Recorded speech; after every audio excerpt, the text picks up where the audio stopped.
할렐루야. 하나님 살아계십니다. 살아계신 그 하나님의 은혜와 평강과 축복이 저 여러분들과 영상으로 예배하는 모든 분들에게 함께하게 되기를 주의 이름으로 축복합니다. 두 가지 이야기가 37절 이후에 나온다고 제가 이야기했고, 첫 번째 얘기가 뭐였죠? 그쵸? 그거였죠? 네. 자, 첫 번째 얘기가 뭐였냐면, 누구든지 목마르거든 내게로 와서 마시라. 내 배에서 생수의 강이 너에게 흘러가리라. 이런 얘기였어요. 자, 배에서 생수의 강이 흘러가는 얘기하면서 제가 성령의 역사가 아직 이루어지지 않았고, 이루어지지 않은 부분에 대한 이야기를 지난주에 드렸어요. 네, 이런 반응이면 또 해야 됩니다. 자, 그 성령의 역사가 이루어지지 않은 부분에 대해서 요한의 기자가 이야기한 것들 조금만 한 번 더 정리하고 다음 단계로 넘어가겠습니다. 제가 성령께서 나타나시는 구약 성경에 또 예수님 시대 그리고 예수님 시대 이후에 성령의 역사가 다 조금씩 다르다. 앞에 하나님과 예수님의 시대에는 말씀을 들을 수 있는, 그리고 말씀을 듣고 깨달을 수 있는 그런 성령의 능력들이 우리 안에 있는 거죠. 왜냐하면 하나님이 선지자들, 예언자들을 통해서 말씀하실 때 깨달아야 되거든요. 예수님 시대에도 예수님이 이적을 행하시면서 이적을 행하고 비유로 말씀하시고 하는 것들을 깨달아야 돼요. 그런데 요한복음 14장 이후에 보면 예수님이 내가 떠나고 나면, 그 말은 무슨 말이에요? 내가 죽고 나면 성령이 너에게 올 것인데, 성령이 오셔서 예수님이 하셨던 일들을, 아니 그보다 더 큰 일들을 하겠다 하고 요한복음 14장은 얘기해요. 그러니까 예수님이 하신 일을 성령님의 인도함을 받으면 우리가 그 일을 하게 된다. 아직도 안 믿어지는 표정들이에요. 자, 그러면 여러분들 앞에 내가 성령 받고 성령의 역사를 충만해지면 여러분들 앞에 환자가 있으면 환자를 위해서 기도할 때 나을까요? 나을까요? 진짜요? 진짜로 그렇게 믿으신 거예요? 네, 여러분들 그게 되게 중요해요. 제가 지난주에도 얘기했지만 사도행전 3장에 나오는 정전 미문에 앉은 안진뱅이를 일으키는 사건은 왜 중요하냐? 예수님 없는 시대에, 사도들의 시대에 한 번도 나타나지 않았던 성령의 권능이 베드로와 요한을 통해서 나타난 거예요. 시작이에요. 하나님의 역사가 시작되어졌고, 그 시작되어진 역사가 계속해서 사도행전 3장 이후에 그런 일들이 계속 일어나죠. 그럼 오늘에도 그런 일이 일어날까요? 이 반응은 또 어떻게 해요? 오늘에도 그런 일이 일어날까요? 네, 아멘 하는데 아까의 대답과는 좀 약간 상이한 대답. 오늘날에도 우리가 성전 미문에 있는 안진뱅이를 향해서 베드로와 요한이 말고, 우리 순금이 권사님과 최정희 권사님이 둘이 가시다가 내가 예수의 이름을 명하노니 일어나 걸으라 하면 일어날까요? 딴 사람들이 아멘해요. 최정희 권사님이 이게 뭔 소리예요 지금? 여러분들 그게 성령의 능력이라는 거예요. 성령 받으면 성령 받은 것뿐만 깨닫고 아는 것뿐만 아니라 우리 안에서 그러한 능력들이, 자, 이 능력과 연결시켜지는 가장 중요한 부분이 뭐냐면 십자가예요. 내가 십자가를 지는 일이, 예수님이 십자가를 지시고 난 이후에 이제 나는 죽고 내 안에 그리스도가 살아서 움직이는 거거든요. 나는 죽고 예수님은 죽고 예수님 안에 있는 능력이 살아날 때 안진뱅이가 일어나고 눈먼 자가 눈을 뜨고 죽은 자가 살아나는 거예요. 그런데 예수님 그대로가 아니라 성경에 그것을 비유하는 여러 이야기들이 나오는데, 반석 그대로가 있을 때 물이 나왔어요. 반석을 깨뜨렸을 때 물이 나왔어요. 여러분들 가지고 있는 성경에는 잘 안 나오시죠? 반석을 쳐서 깨뜨렸을 때 불이 나왔어요. 하나님의 역사는 다 감추어져 있는데 하나님의 타치하심이 일어날 때마다 성령의 능력이 그곳에서 일어나는 거예요. 여기에 우리에게 굉장히 중요한 일이 있다는 거예요. 다시 얘기하면 예수님의 배에서 생수의 강이 흘러나는 일은 어떻게 예수님이 십자가에서 죽으시고 그 죽으심의 권능이 우리 안에서 깨달아지고 이해될 때 우리 안에서 그런 생명의 생수의 강이 흘러가는 거예요. 에스겔서 47장에 보면 성전으로부터 흐르는 물이 어디로 흘러요? 성전을 타고 넘어요? 아니면 문지역 밑으로 흘러요? 죄송합니다. 여러분들은 46장까지밖에 안 읽어서, 그죠? 문 밑으로 흘러요. 그런데 그 물이 계속 흘러서 발목을 차고 무릎을 차고 허리를 차고 사람이 빠질 만큼 흘러 넘치는 일들이 일어나요. 그게 성령께서 오신 이후에 일어나는 역사에 대한 이야기를 하는 거예요. 우리가 말씀을 듣고 깨닫기만 하고 말씀을 듣고 내가 이해됐어. 그거는 내가 말씀을 듣고 묵상하는 데까지예요. 그런데 묵상한 일들이 우리 삶에서 적용되어지고 그것이 적응되어져서 우리 삶의 역사로 나타나기까지는 뭐가 필요해요? 내가 믿음으로 순종해야 되고 그리고 순종한 것들이 우리 안에서 훈련되어질 때 하나님의 역사가 우리 안에 일어나게 하시는 줄로 믿습니다. 선교사들 보고를 잘 들으면 선교사들 이야기 보면 굉장히 많이 굉장한 역사들이 일어났잖아요. 못 들으셨죠? 네, 몽골에 가 있는 이용규 선교사라고 하는 분이 있어요. 내려놓음, 더 내려놓음 이런 책 쓰신 분이에요. 가끔 저기 기독교 TV 틀면 이렇게 약간 좀 마르고 말 좀 이렇게 위국스럽게 하는 그런 그 선교사님인데요. 이 선교사님에게 보면 막 놀라운 일들이 일어나죠. 그리고 막 하나님의 역사가 막 일어나요. 와, 신기하다. 아니요, 신기한 게 아니라요. 내가 아무것도 없을 때 하나님이 그 아무것도 없을 때 믿음으로 주님 앞에 내어놓으면 주님이 그곳에 역사하시는 거예요. 제가 어느 날 일기장에 쓴 말이 있어요. 하나님은 병든 자녀를 치유할 때 밤에만 역사하신다. 왜냐하면 낮에는 믿음으로 기도할 생각 안 하고 애 얻고 병원 가고 약국 갈 생각을 하는데 한밤중에는 갈 데가 없잖아. 더군다나 시골에서. 뭐 해요? 할 수 없어서 기도하는. 근데 할 수 없어서 기도했는데 하나님이 낫게 하셔요. 왜? 그게 적용하는 믿음이고요. 그리고 내가 훈련되어진 일, 기도할 때 하나님이 역사하십니다. 라고 믿어지는 거예요.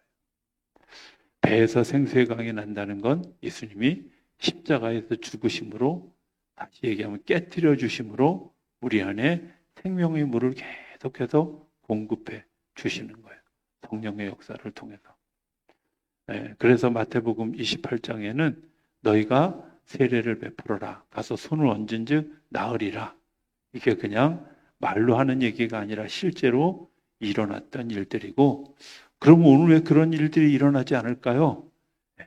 기도하지 않는 거죠. 그리고 그런 능력이 일어날 거라고 믿지 않는 거예요. 오늘도 나를 깨뜨려서 주님이 하시는 일에 내가 순종하면 하나님이 그 하나님의 역사를 일으키게 하시는 줄로 믿습니다. 내가 하는 게 아니라 주님이 하시는 거기 때문에. 내가 하는 게 아니라 주님께서 역사하시는 거기 때문에.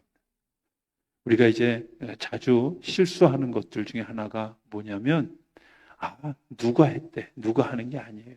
그냥 그분은 믿음으로 순종한 결과가 나타나는 거예요. 누가 하는 게 아니에요. 하나님이 순종하는 사람들에게 역사를 나타내 주시는 거죠. 자, 오늘 두 번째 이야기는 제사장들의 하속들이 예수를 잡으려고 갔다가 그냥 돌아온 사건. 오늘 본문에 나오는 얘기입니다. 자, 45절에 보면 아랫사람들이 대제사장들과 바리새인들에게 오니 그들이 묻되 어찌하여 잡아오지 않느냐. 아랫사람들이 대답하되 그 사람이 말하는 것처럼 말한 사람은 이때까지 없었나이다. 아니 바리새인들이 대답하되 너희도 미혹됐느냐라고 이야기해요. 자, 이게 무슨 얘기냐면 제사장들이 예수님을 죽이려고 아랫사람들을 보냈어요. 아랫사람들을 보냈는데 이 사람들이 가서 예수님을 만나고 오더니 그냥 왔어. 그냥 왔냐? 이렇게 물으니까 이들이 뭐라고 얘기하냐면 그 사람이 말하는 것처럼 말한 사람은 이때까지 없었습니다. 차원이 다른 사람입니다. 우리가 아는 것과 같은 사람이 아닙니다. 하고 이야기하는 거죠. 자, 우리가 믿는 믿음이라고 하는 것 어떤 것들일까? 하나님은 어떤 분일까? 하나님을 아는 아주 굉장히 좋은 지혜가 있어요. 그게 뭐냐면 그 단어가 초월적이라는 단어예요.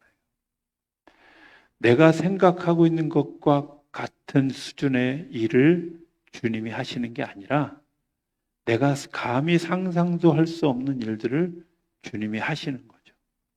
자, 아마 4가지 정도 추론해 보면 4가지 정도 이 예수님에게서 이 사람들이 본 것이 있을 거라고 생각이 되어져요. 첫 번째는 아마 예수님이 능력을 행하는 많은 일들을 보았겠죠. 그죠? 네. 기적을 일으키는 일들을 보았겠죠.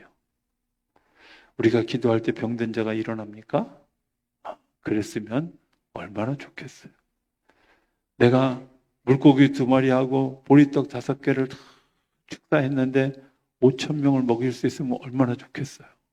거기다 12강조리가 남았는데 그런 역사는 어디서 본 적도 없고 들어본 적도 없는데 그런 역사가 일어나는 걸 예수님을 잡으러 갔던 사람들이 봤어요. 달라요? 달라요. 다르죠. 너무 다른 거죠. 달라도 너무 다른 거예요. 자, 2번째는 아마 이런 거 아닐까 이런 생각이 들어요. 예수님이 가지고 있는 그런 그 말의 특징이에요. 서기관들은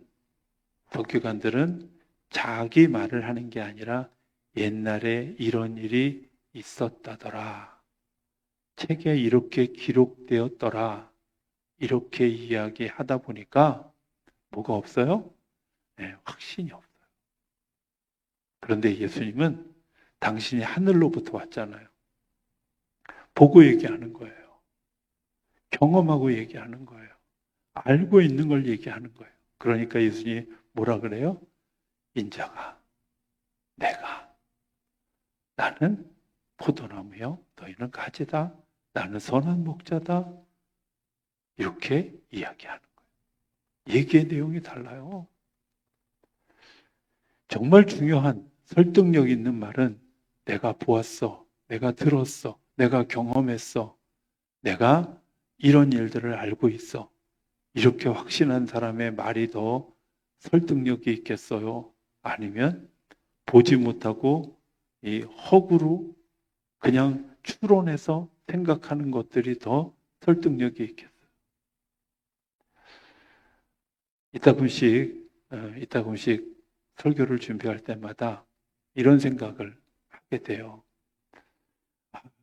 나는 이런 경험을 한 적이 없는데, 나는 이런 역사를 본 적이 없는데, 뭐 이럴 때는 자꾸 다른 사람의 이해들을 가져오게 되잖아요. 그죠? 그런데 내가 그런 경험이 있어. 그러면 성경에 나타난 경험과 내가 가지고 있는 경험 사이에서 뭔가 더 설득력 있는 이야기들을 할 수 있지 않겠습니까? 귀신 들린 사람들 이야기, 귀신 쫓아본 경험이 있는 사람들은 아유 귀신까지 그것 아무것도 아니야 하고 얼마든지 얘기할 수 있지만 한 번도 귀신을 쫓아내본 적도 없고 귀신에 쫓겨본 적밖에 없는 사람, 못 알아들으셨군요. 귀신에 쫓겨본 적밖에 없는 사람들은 귀신 쫓아내는 법을 모르죠. 쫓아내는 일을 이해할 수도 없는 거죠. 주님은 내가 당신이 경험한 이야기를, 당신의 이야기를 하셨다는 거예요.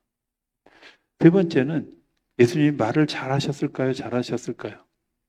네, 예수님의 말을 보면 정말 말을 쉽게 하는데 너무 잘해. 그죠?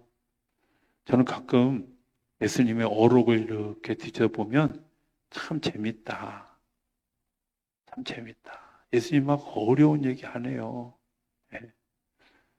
어려운 얘기 하는 사람은 사실은 모르는 사람이에요. 이런 거잖아요. 예수님이 소크라테스 얘기를 하셨어요? 아니요. 아리스토텔레스 얘기도 안 해요. 그냥 야, 들에 나는 들에 핀 백합화를 봐라. 얼마나 좋아. 야, 하늘을 나는 새를 봐라. 그죠? 그냥 다 보이는 것들 보고 얘기하는 거예요. 그런데 그 속에 뭐가 있어요? 강한 설득력이 있어요. 독수리가 날개치며 올라가는 것 같은 일. 독수리가 왜 날개치며 올라갈까요?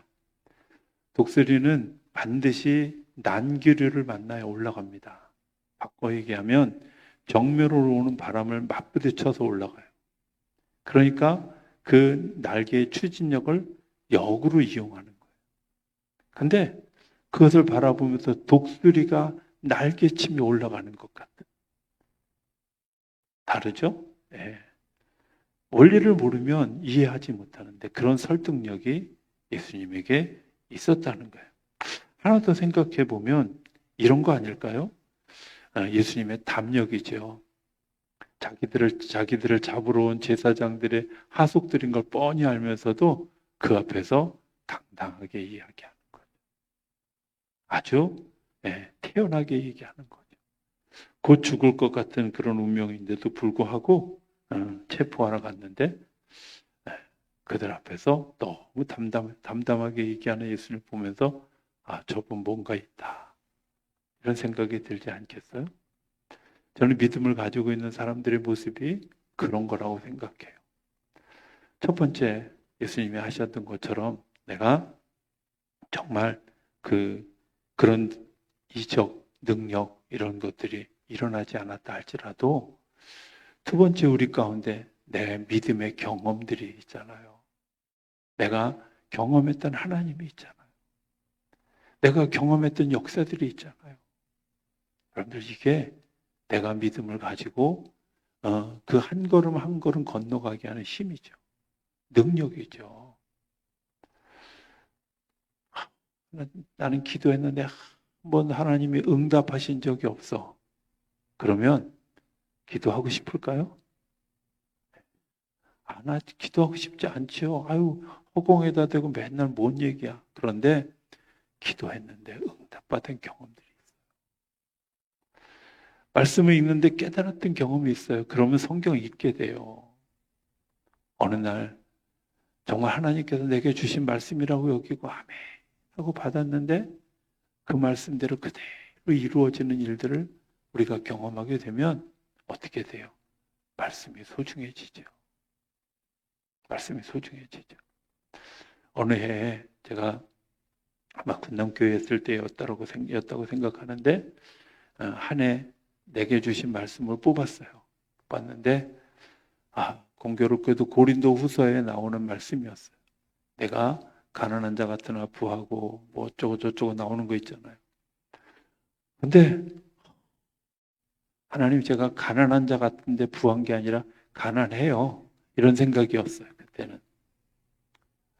정말 제가 용감한 자 같은 아주 비겁한 자고 막 약한 자고 이렇게 느껴질 그때였는데 그 해에 하나님이 정말 놀랍게도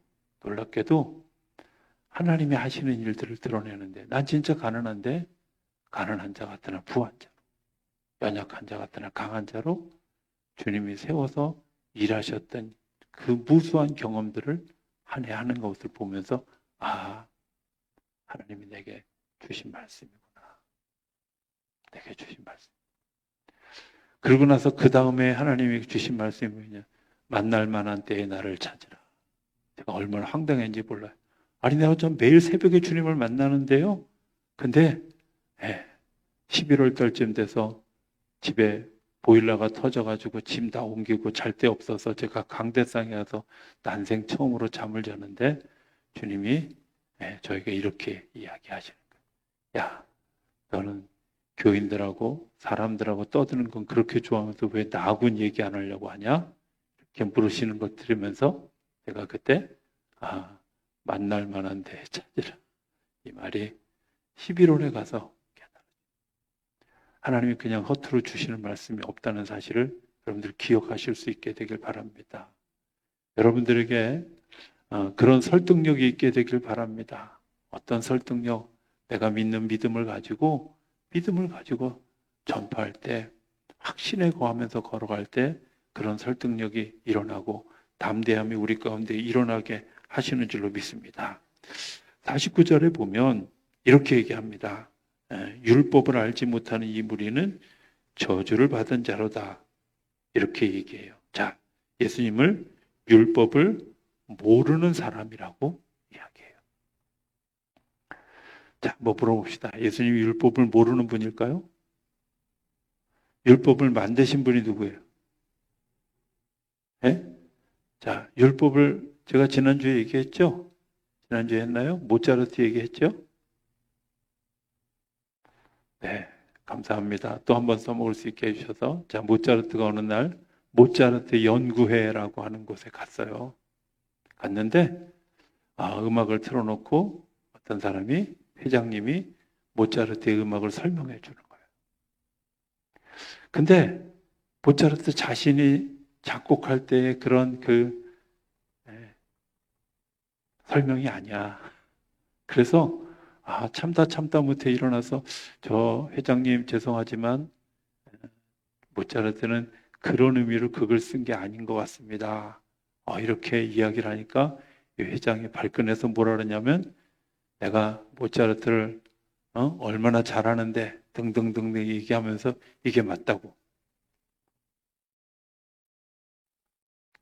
오늘 죄송하지만 예수님을 십자가에 못 박은 사람들이, 이 제사장들이 잘못 알고 있는 율법으로 예수님을 십자가에 매달았어요.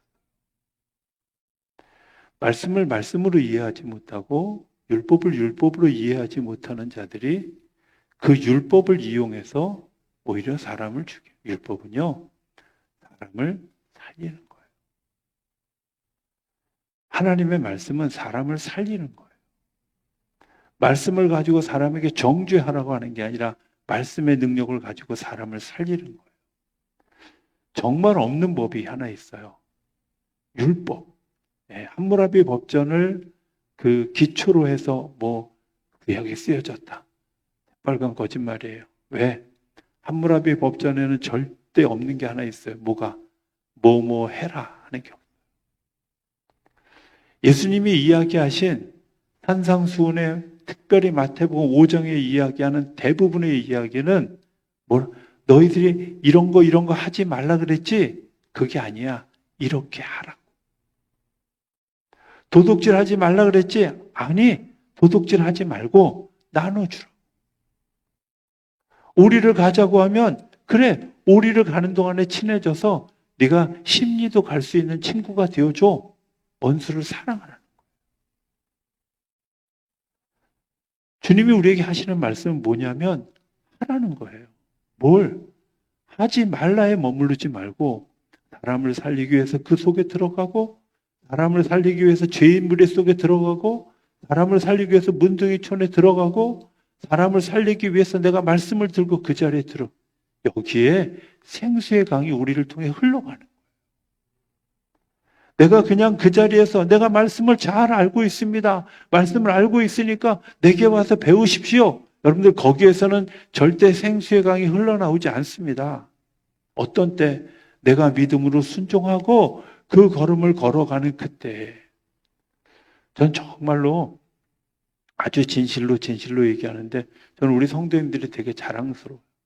특별히 굳은 일 겪을 때 정말 막 앞다투어서 그 일에 참여하는 우리 성도님들이 너무 감사해요. 정말 자랑스럽고. 또 여성교회가 막 그 김장해서 막 그 어려운 분들, 김장 못하는 분들 나누는 일들 열심히 하는 거 보면 정말 귀하다, 아름답다 이렇게.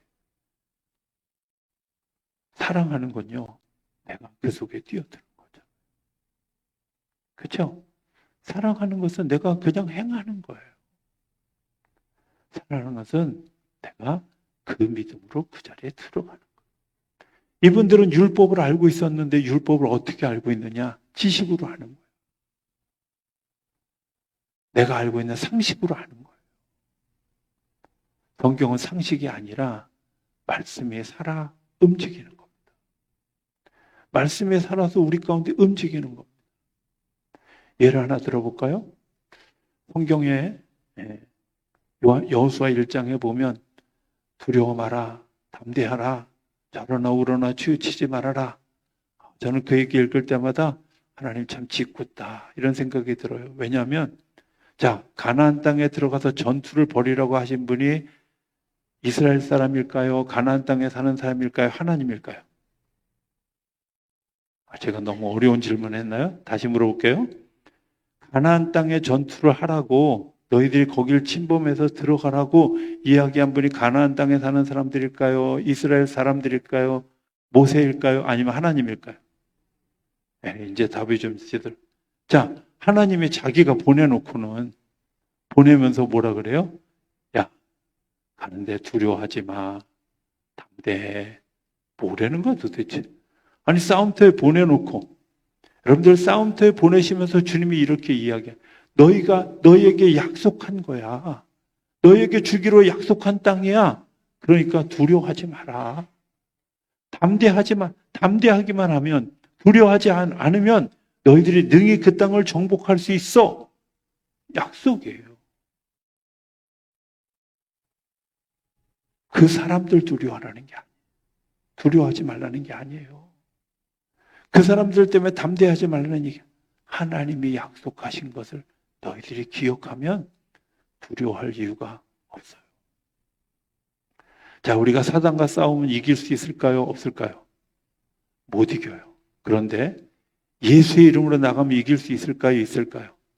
네. 혹시 자다가 엉뚱한 소리 할까봐 제가 답을 다 얘기하는 거예요. 예수의 이름으로만 이길 수 있어요. 예수의 이름으로만. 성령의 능력으로만 이길 수 있는 거예요. 왜? 주님이 약속하신 거예요.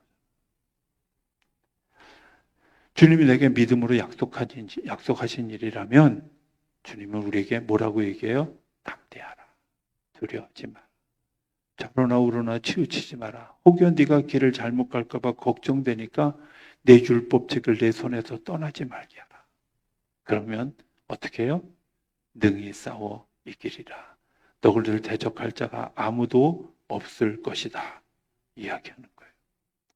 아멘 안 하셔도 괜찮은데 우리가 좀 깊이 자, 우리 하나만 더 뒤에 이야기를 해봤으면 좋겠습니다. 50절에 보면 그 중에 한 사람 그 전에 예수께 왔던 니고데모가 그들에게 말하되 우리 율법은 사람의 그 사람의 말을 듣고 그 행한 것을 알기 전에 심판하느냐 하고 예수님 편을 살짝 들었어요. 왜? 예수님 만나봤잖아요.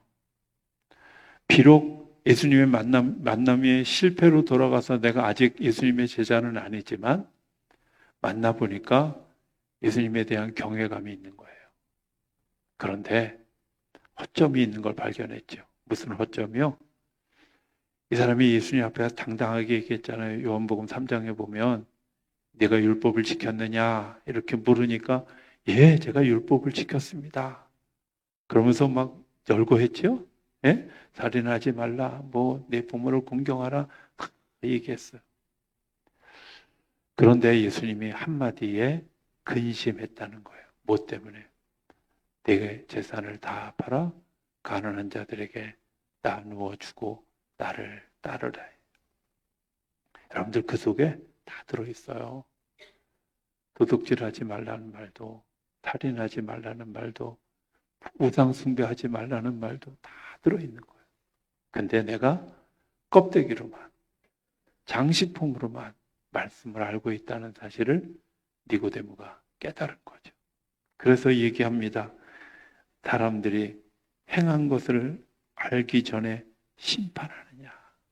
너희들이 마음속에 있는 것까지 다 알고 심판하느냐? 하고 이야기를 거들어요. 예수님. 그런데 좀 더 나아갔으면 더 좋았을 뻔했다. 이런 거죠. 내가 그 일을 위해서 목숨 걸고 싸울 수 있는, 목숨 걸고 싸울 수 있는 거죠. 여러분들, 내가 예수 그분으로 가득 차 있다면 어쩌면 변호인이 아니라 내가 그 진리를 붙들고 이겨가는 거예요. 이겨가는데 막 더불어 싸우는 게 아니라 어떻게 하나님의 방법대로, 하나님의 인도하심대로, 때로는 태형을 맞는 것이 사람을 살리기도 해요. 때로는 감옥에 갇힌 것이 사람에게 믿음을 가지기도 해요. 사도행전에 보면 두 가지 유형의 감옥에 갇힌 유형이 나와요. 첫 번째 유형은 베드로가 감옥에 갇혔어요. 감옥에 갇혔는데 놀라운 일이 일어났어요. 베드로가 잠에서 깼는지 환상인지 분간이 안 가는데 옥문이 열리는 거예요. 비어 있어요. 그래서 옥문을 열고 나왔어요.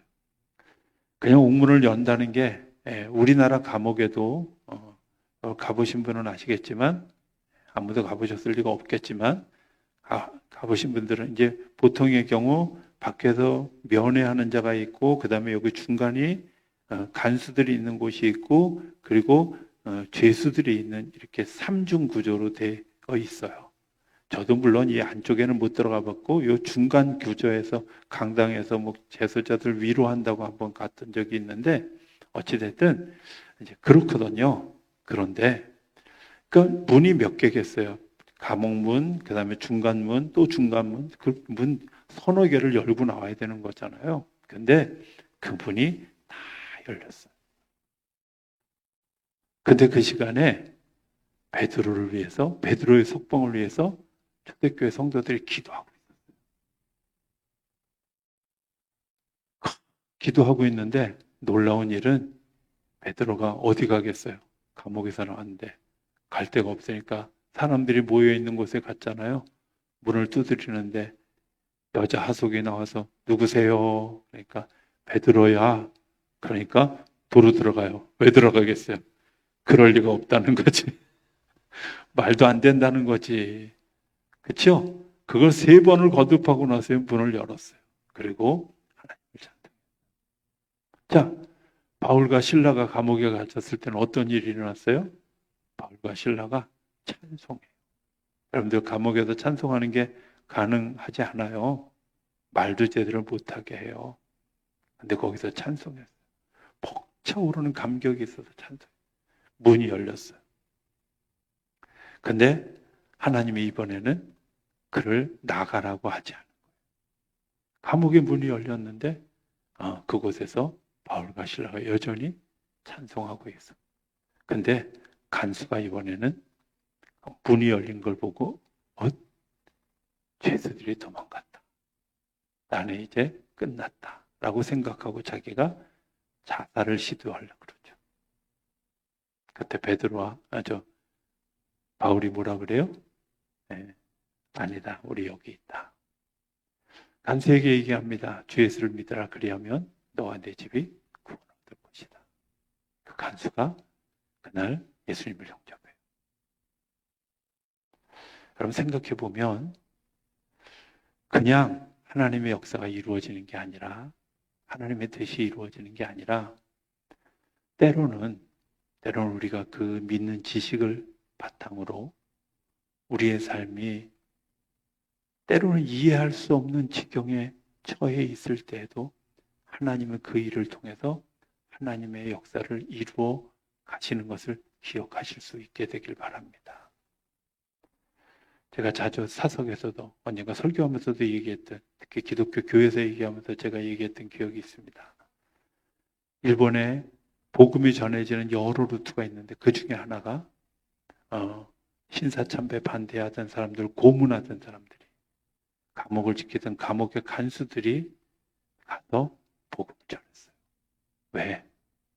예수 믿는 게 그런 거더라. 예수 믿는 게 그런 화평함이 있더라. 예수 믿는 게 그런 능력이 있더라. 하고 그들이 예수를 그리스도로 받아들이고, 그리고 놀라운 것은 그 사람들이 전해진 교회는 든든하게 교회가 성장해가는 반면에 그렇지 않은 문화를 만들어줬던 교회들은 들락날락을 계속 반복하는 것을 보게 되지요. 니고데모의 한마디, 사실은 생각해 보면 판결할 수 없습니다 라고 말했지만 그 말은 그들에게 먹히지도 않았을 뿐더러 별로 그렇게 영향력을 끼치지 못했다는 거예요. 자, 오늘 우리가 믿음을 가지고 살아가면서 여러분들은 정말 목마르거든 주님께로 왔지만 우리 배에서 생수의 강이 흘러나가지 못하는 이유가 뭘까요? 그건 우리가 깨어지지 않기 때문입니다. 깨트려지지 않기 때문입니다. 예수님은 우리에게 이렇게 얘기합니다. 나를 따라오려거든 자기를 부인하고 자기 십자가를 지고 나를 따라오라고. 자기를 부인하고 자기 십자가를 지고 나를 깨뜨리고, 갈라디아서 2장 22절의 말씀처럼 나는 죽고 내 안에 그리스도가 살 때 하나님의 역사가 우리를 통해 나타나게 되는 줄로 믿습니다. 내가 가고 싶지 않은 길, 그러나 주님이 원하시는 길. 나는 피하고 싶고 두려워서 벗어나고 싶은데 주님이 우리에게 그 길을 가라 하시며 이야기합니다. 반대하라. 두려워하지 말아라. 좌로나 우로나 치우치지 말아라. 말씀을 묵상하며 가라. 네가 한 번도 지지 않을 것이다. 역대에 너를 당할 자가 없을 것이다. 주님 우리에게 말씀해 주실 때 그 믿는 믿음으로 그 걸음을 걸어가는 자들에게 하나님의 놀라운 생명의 능력들을 경험하게 하는, 우리의 배에서 생수의 강이 흐르는 귀한 일들이 일어나게 하실 줄로 믿습니다. 그 믿음으로 승리하는 우리 모두가 될 수 있게 되기를 주의 이름으로 축복합니다.